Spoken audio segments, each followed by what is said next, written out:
Hi guys, welcome back to our channel Stuff About Tutorial, and in this tutorial we are going to talk about undo on Wix.com. Guys, if you created a change in your website and you want to undo it, then how will you do?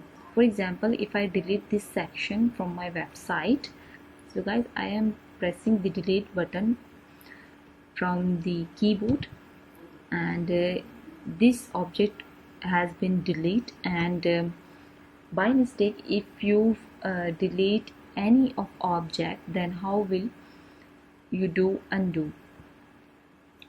So simply you have to go this arrow which is turned about left side. You have to click on. When you keep the cursor on this arrow, it will provide. When you keep the cursor on this arrow, the pop-up will appear on the screen and you can see there is written undo. You have to click on it.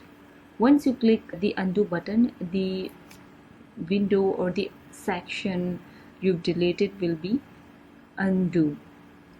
So if you delete any of section and any of object on your website by mistake and you want to undo it, you can click undo button and you can easily undo any of object or any of change in your website.